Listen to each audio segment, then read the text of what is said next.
I'm Phyllis from the Doll Corner, and welcome back to my channel, and welcome any newcomers. And today I'm going to give you some information on doing embroidery work with your sewing machine.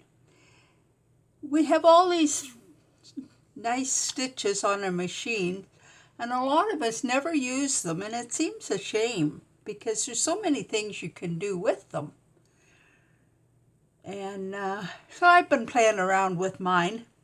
So I'm going to show you what I've been doing, and maybe it'll give you some ideas. But before we get started, I want to ask you to subscribe to my channel, touch the bell to be notified when the next video comes out, and check out my Etsy shop for my basic doll pattern book. It's very helpful if you're sewing for a lot of different size dolls. Most of the sizes are in there. So with that said, let's start. I'll start with this piece. I didn't cut a circle, and I just sort of decided I'd go in a circle. Well, it didn't come out just too well, but anyway, it was practice. For this one, I don't know whether you can see or not, but there's 3 different colors of thread, and I went over them with an off-white, I'll call it, thread. Now, invisible thread would be better, but I just used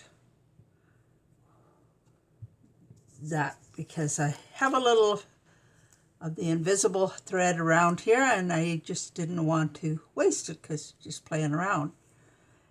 And this is how I lined up with my cording foot. I put some brown, yellow, and a pale yellow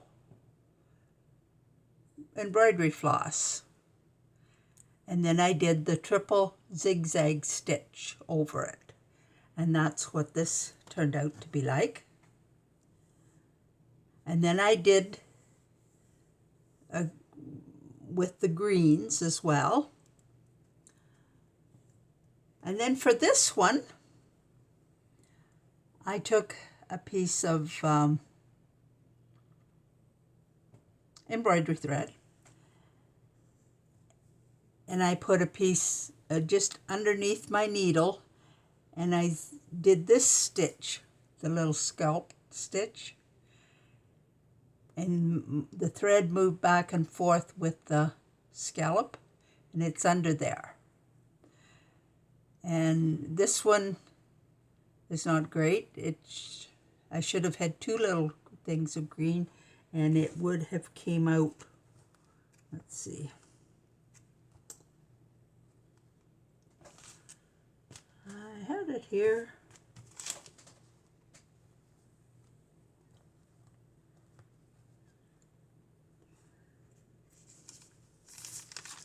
Well,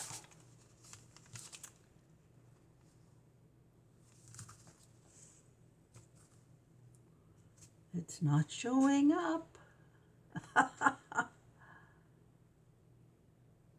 Here it is. I knew it. Like this. It should have looked like that. And you could do it like that. And then I did another row of scalp thread around the edge, and then I trimmed it all back. So it's not going to fray out.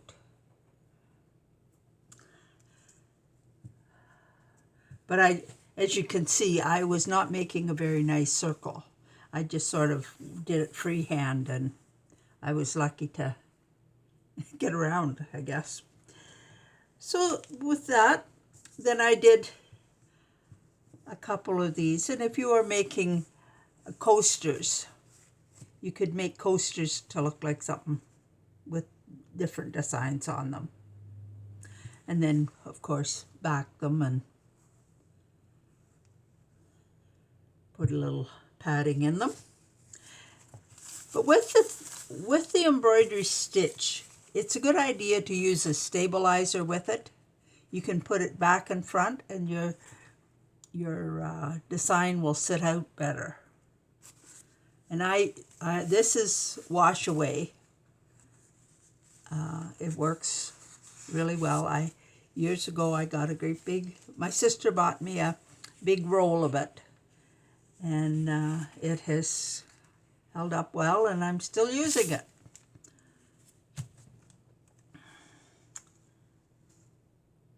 This is another way of doing a little design. Go down the center of your ribbon and attach your ribbon with the scalloped edge, or I went down with diamonds. I don't really like this as well. You could put that on a cuff of a blouse, or down the front of a dress, doll dress, or any kind of, or down the side of a pant leg if you were making a pair of pants and you wanted a fancy side seam. That would work good. This is another with ribbons. This is just a tiny little ribbon, and I went over it with a zigzag. So if you only had a zigzag machine, you could do that. This is other stitches on ribbons. This is the triple zigzag again, and I just took a piece of yarn, wrapped it around put the needle down through here, and just sewed straight down. And that could go down the pant leg, or, just all kinds of different uses. This is, you can sew ribbon on, and that's what I did with this. I wrapped my needle around here and went down, and I did a blanket stitch on that to hold that piece of ribbon. This one I used just different stitches to see which one I liked the best. If you have a twin needle, if you do your stitch like a shadow, this looks like a shadow.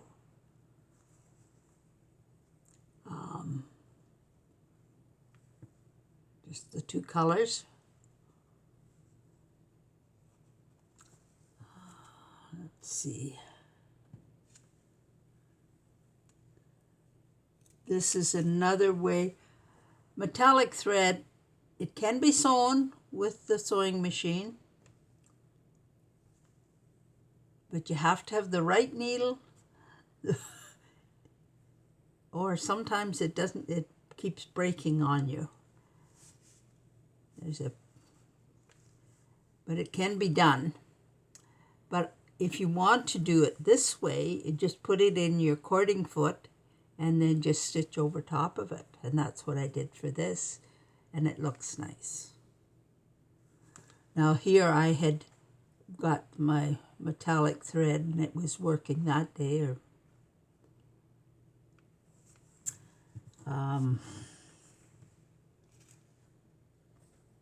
This is another idea for to sew a button. Sew a ribbon on.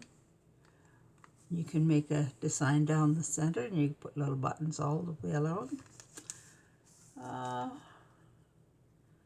These are other designs on the ribbon. I probably wouldn't use that because it looks offside, but and there's just so many. Now, if you're going to start to do something like this, you want to have extra material, so maybe, because my machine is a few years old, 25 years old or so.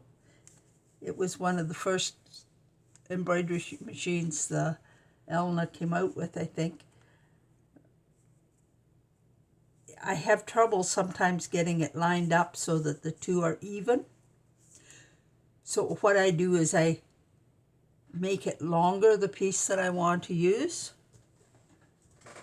My light just went out here.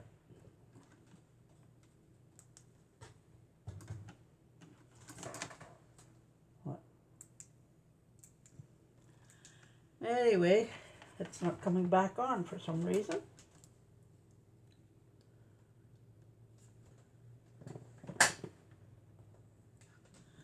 Well, hopefully we can see. So I start longer and then so I can get it adjusted so that both patterns start at the same spot. And you see here's another example of that.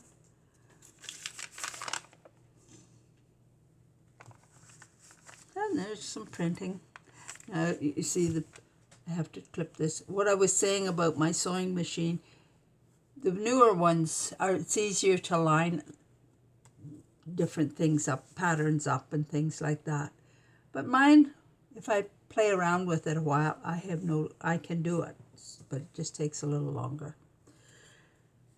And those are just some of the ideas. So when I finished with, there's another type of writing, thank you. It says, when I finished with this, of course, it was lopsided, but I thought, well, I'm going to try another one.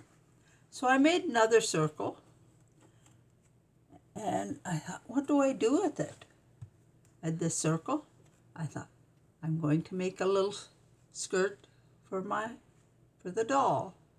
And it's not perfect either. I haven't got it the right distance between here. But for a child, a lot of them would be thrilled to have something like this to play with. I won't throw it out. If I find a little girl someday that wants a little dress for her doll, then she can have it. But it's just some ideas on how you can use your designs on your sewing machine. You just have to sit down someday with some fabric, some old pieces of thread, finish up some old spools of thread that you have, and just play with it and see what you think. So be sure and subscribe. Touch the bell to be notified. Check out my Etsy shop for my doll pattern book. And if you have any questions, please leave a comment or email me. If you'd like a free doll pattern, a free bonnet pattern for your doll, email me at dollfashion77@gmail.com. And thanks for watching. Bye now.